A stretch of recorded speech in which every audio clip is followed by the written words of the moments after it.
మాట పలుకు తెలియనిది మాటున ఉండే మూగమది కమ్మని తలపుల కావ్యమయే కవితలు రాసే మౌనమది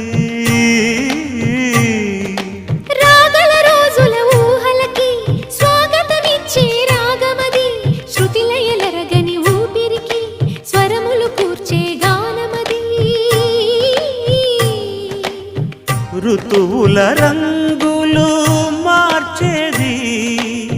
కల్పన కలిగిన మది భావం